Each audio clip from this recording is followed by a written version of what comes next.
बोले भारत माता की, भारत माता की, वंदे वंदे वंदे। आज अपने पिपरहरी में विकसित भारत का संकल्प लेकर के जो मोदी की गारंटी की गाड़ी आज आपके गांव में यहां पर आई है।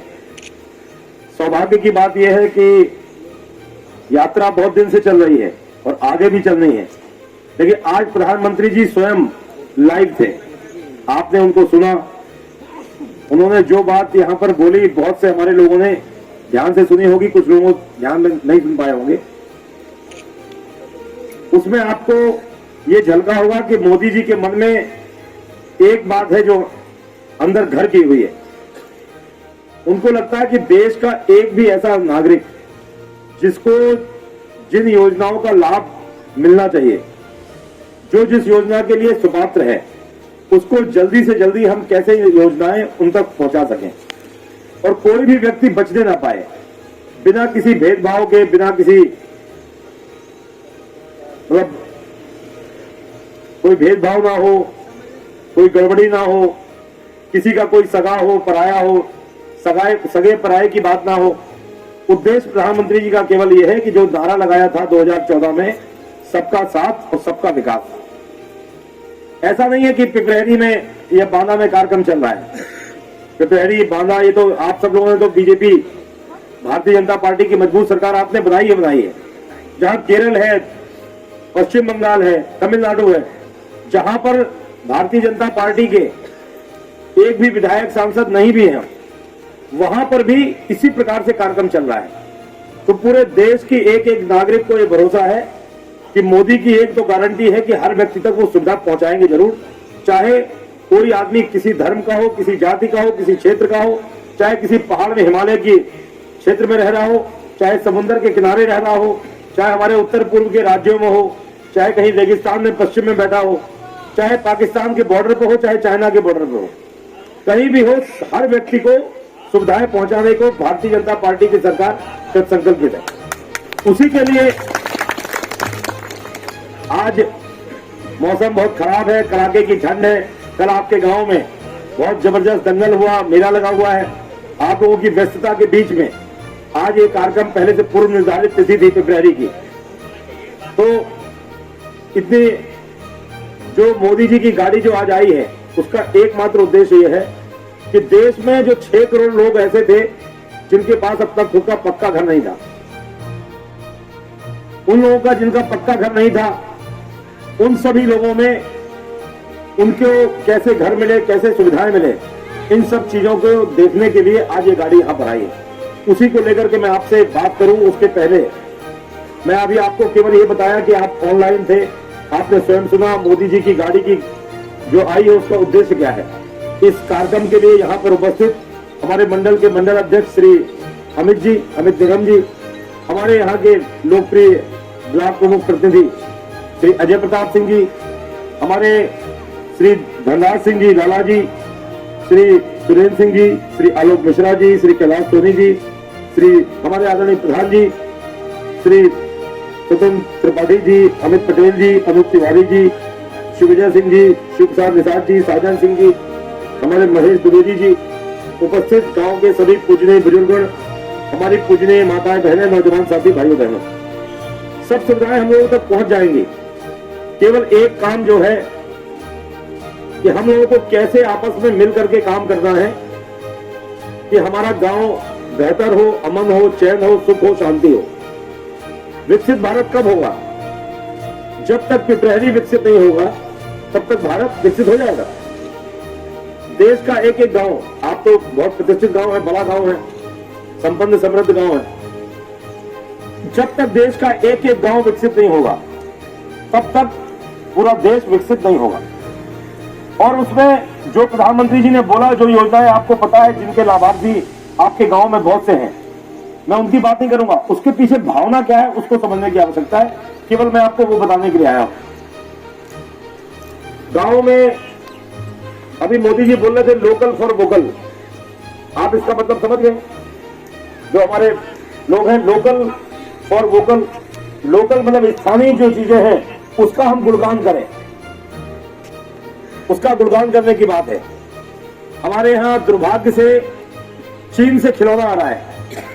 बच्चा हमारे घर में पैदा होता है, हम अपने यहाँ का मेहनत की खेती करके मजदूरी करके जो पैसा होता है उससे लिए जब बांधा जाते हैं खिलौना खरीदने, तो वो खिलौना बांधा में कानपुर का बना हुआ नहीं आता है, चीन से बन करके आता है।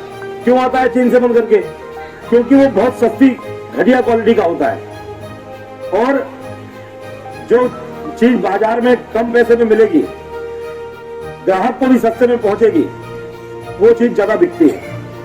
चाइना ने दुनिया भर का कबाड़ इकट्ठा करके, पूरी दुनिया का कबाड़ इकट्ठा करके कैसे घटिया से घटिया, कमजोर से कमजोर चीज बन सकती है। आज चाइना की पहचान हो गई, खराब सामग्री मतलब चाइना। कोई टॉर्च खरीदी है चाइनीज है, लोग कहते हैं ज्यादा दिन चलेगी नहीं। अगर चाइना का ट्रैक्टर आने लगे तो किसान तो अगर उसको साल भर चला लेंगे तो समझ जाएंगे चाइना में क्या बनता है। कहने का तात्पर्य हमारा यह है कि प्रधानमंत्री जी की मंशा यह है कि पूरे देश में जो भी सामान हमारे गांव में बन रहा है वो गांव में हम लोग उसका उपयोग करें।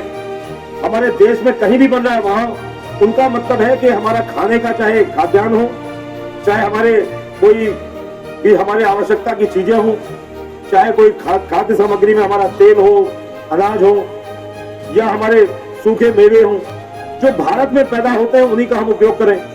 कपड़ा भी पहने वो भी भारतीय पहने, कोई भी सामग्री खरीदे वो भारतीय खरीदें। तो उससे क्या होता है, उसमें हमारे देश के श्रमिकों का पसीना लगा होता है, हमारे देश में उत्पादन जो होता है लोगों को रोजगार मिलता है। उस रोजगार से जो लोगों को रोजगार मिलता है अच्छी क्वालिटी का मिलता है, लोगों का आत्मविश्वास बढ़ता है, गांव की आमदनी बढ़ती है, बाजार में पैसा ज्यादा आता है, व्यापारी भी बढ़ते हैं, किसान भी बढ़ते हैं, अनेक प्रकार की सुविधाएं होती हैं। छोटी छोटी दवाएं आपने देखा, कोविड काल आया, कोरोना काल में अगर मोदी जी नहीं होते, मैं गारंटी के साथ कहता हूं हिंदुस्तान में वैक्सीन नहीं बन पाता। बाहर बनता वो वैक्सीन और 5,000 रुपए का एक कीमत का खरीदा जाता, 4,000 रुपए लोगों की जेबों में कमीशन में जाता। जो पहले सरकार होती और अधिकारी होते, नेता और अधिकारी मिलकर के मिली भगत करके सरकारें और लोग और उद्योगपतियों को मिला लेते उसमें, और विदेशी कंपनी से खरीदते और वहीं से जो कमीशन में पैसा मिलता वही विदेशी बैंकों में जमा कर देते। पहले यही होता रहा है, कांग्रेस के जमाने में यही लंबे समय तक हुआ है। लोग बोलते थे Swiss bank Swiss bank, Modi ji के आने के बाद कहीं स्विस बैंक का किसी ने नाम नहीं लिया, लोग नाम भूल गए। लोग बोलते हैं कि कैसे देश में विकास हो रहा है, इतना घर बन रहे हैं, इतने शौचालय बन रहे हैं, गैस मिल रही है, 2.5 लाख करोड़ रुपए किसान सम्मान निधि बढ़ चुकी, आयुष्मान भारत का कार्ड मिल रहा है, बच्चों की शादी के लिए खजाना खुला हुआ है, पढ़ाई के लिए खजाना खुला है, हाईवे बन रहे हैं, हवाई अड्डे बन रहे हैं, हर चीज की सुविधा मिल रही है। पूरी दुनिया इस बात से हैरान है कि ऐसा क्या हुआ हिंदुस्तान में कि हिंदुस्तान में सब कुछ ठीक चलने लगा। केवल एक काम हुआ, ईमानदारी से सरकार चली, देश के एक एक नागरिक के भले के लिए चली। जितने प्रकार के बड़े बड़े भ्रष्टाचार होते थे वो सब बिल्कुल ऊपर से खत्म कर दिए गए। ऊपर स्तर पर कोई भ्रष्टाचार नहीं है, नीचे बाकी है। कुछ लोगों को लगेगा, आप बोलेंगे सांसद जी आपको पता नहीं है, नीचे आपको पता है, अच्छी तरीके से पता है। चाहे थाने हो चाहे तहसील हो, हर जगह भी नीचे बहुत व्यापक रूप में भ्रष्टाचार है। विश्वास रखिए, धैर्य रखिए, आने वाले 5-7 साल के 10 साल के अंदर ये भ्रष्टाचार जितना बचा है अभी उससे बचेगा, थोड़ा बहुत जरूर बचेगा। तो भ्रष्टाचार कैसे पनपता है, अभी आप लोग जाकर के कि आपको घर मिलना है, आपका लिस्ट में नाम नंबर 1 पर है, मेरा नाम नंबर 2 पर है। अब हमने कहीं से हराम का पैसा कमा रखा है, लूट करके कहीं का। आपने मेहनत का पैसा कमाया, आप मेहनत का पैसा 5 रुपए खर्च नहीं करेंगे। आप सोचेंगे हमने मेहनत से कमाया, हमारे बच्चों के काम आएगा।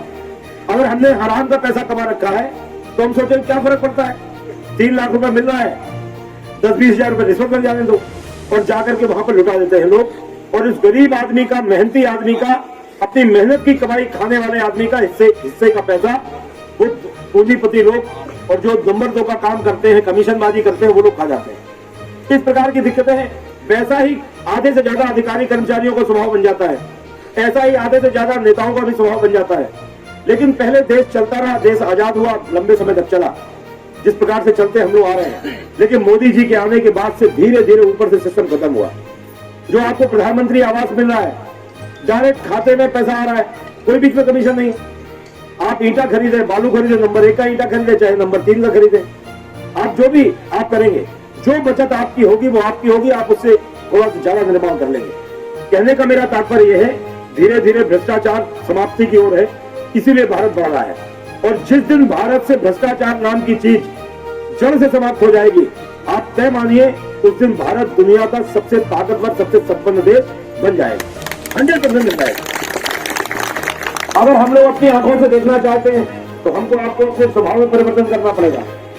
हम लोगों को अपने बच्चों को, जो हमारे देश के भविष्य है, उनको हम लोग पढ़ाते हैं तो उनको हमको पहले से बोलना है, जैसे नकल करके कोई नौकरी नहीं पाता, ऐसे ही भ्रष्टाचार करके कोई अरबपति का करोड़पति नहीं बनता, और अगर कुछ पैसे इकट्ठे कर लेता तो बहुत दिन तक उसका चलता नहीं। देश के ऐसे लाखों उदाहरण हैं। आपने देखे बड़े बड़े लोग, अभी सुब्रत राय सहारा खत्म हुए, कितने लोगों को पता है? आप लोगों को सहारा वाले खत्म हुए जानकारी है? उनके पास पैसे की कोई कल्पना नहीं कर सकते आप। किसका पैसा है? पब्लिक का पैसा। उन्होंने, मान लीजिए मैं पुष्पेंद्र सिंह हूं, मैं बेरोजगार हूं, मेरे पास कोई काम नहीं है, हमारे भी बड़े बड़े सपने हैं, हम कुछ पैसे कमाएं, निश्चित है हर सबका होना चाहिए। हमने सोचा बेरोजगार है, सहारा वाले नौकरी दे रहे हैं कि जितने लोगों का पैसा जमा कराओगे तुमको इतना कमीशन मिलेगा, तुम मोटरसाइकिल खरीद लोगे। हम लोग सपने में आ गए, रात दिन मेहनत की, साइकिल से दौड़े, मोटरसाइकिल से दौड़े, लोगों से पैसे जमा कराए और उनको बताया आपका इतने दिन में डबल हो जाएगा। लोगों को लगा भाई बैंक में जमा करने से क्या फायदा है, सहारा में खुलवा लो अपनी, वहां जमा कर दो, जल्दी डबल हो जाएगा। और जल्दी डबल करने वाले लोग हमेशा धोखेबाज होते हैं। और देश का लाखों करोड़ रुपए सहारा बैंक में, सहारा ने अपने यहां जमा कर लिया, पूरे दुनिया में साम्राज्य खड़ा कर लिया। लखनऊ में जहां वो रहते हैं, कम से कम 300 एकड़ में उनका घर है, 300 एकड़ में गोमती नगर में मैं गया हूं, मैंने देखा है। और हजारों कर्मचारी लगे हैं, उनने कोई कुछ काम नहीं किया, देश के लोगों का पैसा है। और पहले जो सरकारें थी, मैं नाम नहीं लेना चाहता किसी का, पहले कुछ पार्टियां लोग थे, उनका भी पैसा उसमें लगा था, उनसे वो पैसा लेते थे और उन लोगों का ब्लैक मनी सहारा में जमा कर देते थे। सहारा में जो लोग, उन सरकारों ने जो पैसा लूटा और जाके सुब्रत राय सहारा से कहा कि पकड़ो भाई 500 करोड़, 1000 करोड़, 5000 करोड़ रुपए, ये पकड़ लो, इससे जमीनें खरीद लो। और इस प्रकार से धंधा करते रहे। सरकारी अधिकारी, नेता, सरकारें मिलकर के लूट तंत्र बचाए रही और उसका परिणाम ये हुआ कि सब कुछ हुआ। बाद में वो सहारा ने सबसे बेईमानी कर ली।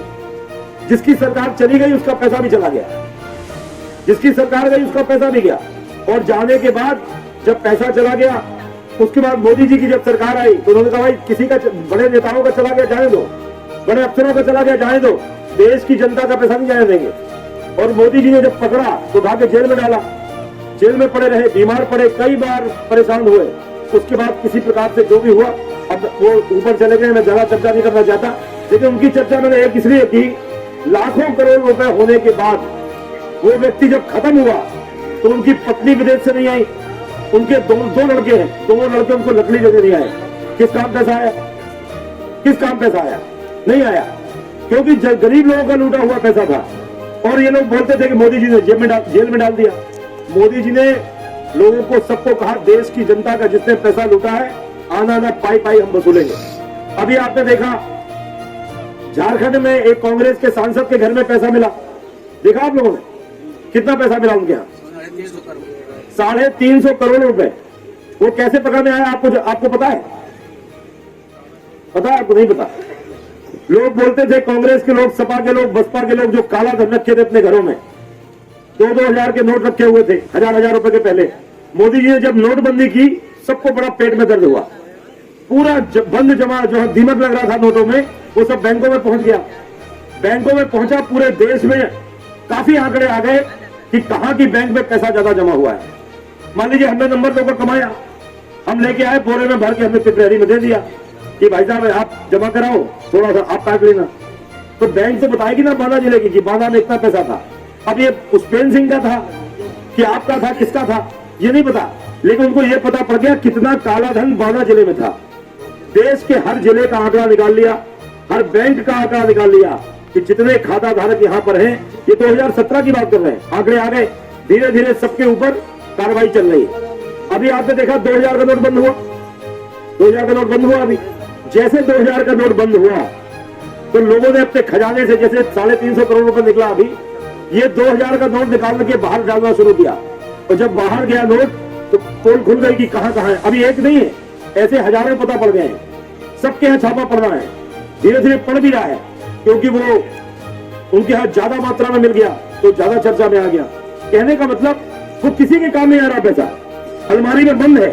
अगर वो पैसा बैंक में भी होता तो किसी को कर्जा मिल जाता, उनको बैंक मिल जाता, मिलता ना। हमको अगर ट्रैक्टर के लिए लोन चाहिए तो बैंक के पास कहां से पैसा आया? किसी आदमी की मेहनत की कमाई बैंक में जमा है, वो कुछ काम नहीं कर सकते, उन्होंने कहा हमको ब्याज मिलेगा, उनका ब्याज से खर्चा चल रहा है और बैंक ने उससे कुछ ज्यादा ब्याज बढ़ा करके उसने लोन मार दिया। वो पैसा अगर आता तो देश की अर्थव्यवस्था में काम आता, देश की बड़ी अर्थव्यवस्था बनती।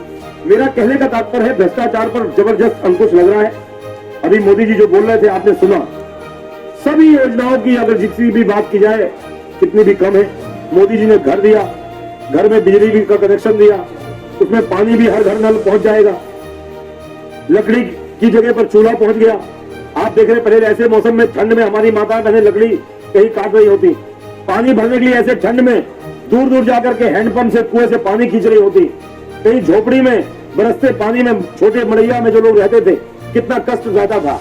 जो लोग लालटेन जला करके रहते थे, घर मिल गया, बिजली मिल गई, पानी मिल गया, गैस का कनेक्शन मिल गया, और अगर उनके खाने के डब्बे में अगर उनकी टीन में आटा नहीं है तो फ्री में मुफ्त में राशन भी मिल गया। अगर ये सब देने के बाद मोदी जी ने सोचा कि हमने इतना सब दे दिया है, अगर इसके बाद भी अगर कोई दुर्भाग्य से कोई बीमार पड़ गया तो हमने अपनी बहनों को, माताओं को, बच्चों को, सब लोगों को जो दिया है तो उनका घर बिक जाएगा, माता जी का जेवर बिक जाएगा, जमीन गिरवी रख जाएगी और धीरे धीरे उनके सब सपने चूर हो जाएंगे। तो मोदी जी ने कहा ये तो सब दे दिया, अब आयुष्मान भारत कार्ड बनाओ ताकि एक घर में, परिवार में 5 लाख तक का मुफ्त में इलाज हो सके। ये कभी भी किसी ने सोचा नहीं था, मैंने तो कम से कम नहीं सोचा था कि हिंदुस्तान में 5 लाख रुपए तक का फ्री में इलाज होगा, मैंने नहीं सोचा था। मैं भी पिछले 25 साल से सामाजिक क्षेत्र में काम कर रहा हूँ, शुरुआत से लेकर आज तक भारतीय जनता पार्टी का कार्यकर्ता हूँ। मैंने भी बहुत कुछ, थोड़ा बहुत जो देखने को, सीखने को मिला, सीखने की कोशिश की, उसके बाद भी पढ़ने का भी मौका मिला। लेकिन मैं ये नहीं सोचता था कि हिंदुस्तान में 5 लाख रुपए तक का फ्री इलाज सरकार कभी कराएगी। ये धन्य हो कि आप लोगों ने 2014 में देश में एक मजबूत सरकार बनाई जो गरीबों को समर्पित सरकार थी। प्रधानमंत्री जी ने जब शपथ ली तो उन्होंने एक बात सबसे पहले बोली कि ये सरकार गरीबों को समर्पित सरकार है, और जिस सड़क पर, जिस घर पर वो रहते हैं उस सड़क का नाम भी रखा गया गरीब कल्याण मार्ग। जब ऐसी मंशा किसी नेता की होती है, जो जिसकी माता जी दूसरे के घर में बर्तन धोती थी, जो गरीबी में पले बढ़े, उनको गरीबी का दर्द पता है, इसीलिए देश के 13 करोड़ लोगों को गरीबी से उन्होंने ऊपर निकाल लिया। आगे जो लोग हैं उनको भी निकालने वाले हैं। आज जो मोदी की गारंटी की गाड़ी जो यहाँ पर आई है तो उसका मुख्य उद्देश्य है, अरे भैया एक मिनट वो भाषा बात बोल रहे हैं, जो आज आई है वो केवल इसलिए यहाँ पर आई है कि आपको योजनाओं का लाभ मिल सके। आज मौसम भी खराब था, यहाँ कुछ तैयारी भी कमजोर थी। यहाँ पर सभी जितने भी कैंप लगे हैं, सभी जगह वहां पर स्टॉल लगते हैं। यहाँ पे सेक्रेटरी साहब स्टॉल क्यों नहीं लग पाए आपके? दंगल था, कोई भी चीज थी, मैं अभी तक 30 देख रहा हूँ। उसका कारण केवल ये है कि आपके यहाँ मेला भी लगा है, दंगल भी कल था, आज मौसम भी खराब है, और हमारा यहाँ आने का भी कार्यक्रम नहीं था। एक्चुअली हमारा कार्यक्रम अचानक बना क्योंकि मोदी जी का लाइव था, तो हमने कहा भाई पिपरेरी निश्चित गाँव है, बड़ा गाँव है, हम लोग कहीं ना कहीं जाना है तो पिपरेरी चलते हैं। तो मेरा आपसे सेक्रेटरी साहब रिक्वेस्ट है कि कल जितने स्टॉल लगने हैं कल आप इसको लगवाइए, सब लोगों को बुलाइए, डुग्गी पीट करके जो लोग जो योजना से वंचित रह गए हैं उन करा लीजिए, ऑनलाइन करा दीजिए। जिनका मोदी जी की मंशा यह है कि कम से सबको सब कुछ आगे आने वाले समय पे मिल जाए। मैंने ये बात इसलिए कही कि मैं कमी नहीं निकाल रहा हूं, उद्देश्य क्या है अपन लोगों का। मैं दूसरे टाइप से काम करने वाला आदमी हूं, 10 साल से सांसद की जिम्मेवारी है, कभी 2 लोगों को लगाने का काम नहीं किया, किसी के खिलाफ FIR लिखाने का काम नहीं किया, 5 नए पैसे का किसी का गुनहगार नहीं हूं। कोई प्रॉपर्टी हो, खदान हो, कमीशन हो, करप्शन हो, कुछ भी हो, हमारा दिल में केवल एक उद्देश्य है कि जितनी बड़ी जिम्मेवारी आपने जो दी है उसका सही प्रकार से अच्छी तरीके से उसका पालन हो जाए, इसके लिए हम लोग हैं। मुझे सूचना दी गई कि वहां पर कोई तैयारी नहीं है, लोग नहीं रहेंगे, आप आएंगे तो अच्छा नहीं लगेगा, भीड़ नहीं है। मैंने कहा एक आदमी भी होगा, हम खुद पट्टी बिछाएंगे, एक आदमी के साथ बैठेंगे, लौट के चले आएंगे। हम लोग जब वोट मांगने आते हैं तो कोई रोड घर में नहीं मिलता, खेत में मिलता है, तो खेत में भी जाते हैं। तो हमको इसमें क्या दिक्कत है कि भीड़ नहीं होगी तो क्या दिक्कत है? भीड़ होगी, भीड़ से मतलब नहीं है। हम लोग को जहां जाना है जाना है। मोदी जी की मंशा भीड़ नहीं है। पहले की सरकारें भीड़ तंत्र में चलती रही कि अगर भीड़, मोदी जी को इससे मतलब नहीं। मोदी जी को मतलब है कि मोदी जी की गारंटी की गाड़ी यहाँ आई, उसका उद्देश्य केवल यह है कि अभी भी जो लोग हमारे आंकड़े में नहीं आए हैं वो सब हमारे आंकड़े में आ जाए, कंप्यूटर में फीड हो जाए। हम देश के बजट के हिसाब से धीरे धीरे सब लोगों को पूरी सुविधाएं प्रदान कर रहे हैं। मुख्य उद्देश्य सरकार का यह है। तो मैं अंत में आपसे, मैंने बहुत समय ले लिया, अंत में मेरा एक निवेदन और है। हम लोग सब काम ठीक हो जाएगा अगर अपने पिपरेहरी अच्छा गांव है, धार्मिक गांव है, अच्छे देव स्थान है, मंदिर है, आप सब लोग बड़े अच्छे अनुष्ठान भी कराते रहते हैं, कार्यक्रम होते रहते हैं। सबके साथ साथ कई बार क्या होता है, सबसे गड़बड़ लोग हम लोग होते हैं। नेताजी लोग जब चुनाव लड़ते हैं तो फिर वो पार्टी बंदी होती है, तो देखते हैं उस झंडे में आए थे, हम वहां आए थे, ये था। हम लोग को चुनाव के बाद हम लोगों को ये चीज हमेशा भुला देनी चाहिए। अगर मोदी जी ये याद रखते कि केरल में हमारी सरकार नहीं बनी, हमको केरल में गैस सिलेंडर नहीं देना है, तो केरल में कोई वोट भी ना दे, सरकार भी ना बने, लेकिन कम से कम वो मोदी जी के लिए, भारतीय जनता पार्टी की सरकार के लिए दुआ तो करते होंगे कि जिनको हमने वोट दिया उन्होंने भी काम नहीं किया, जिसको वोट नहीं दिया उसने भी काम किया।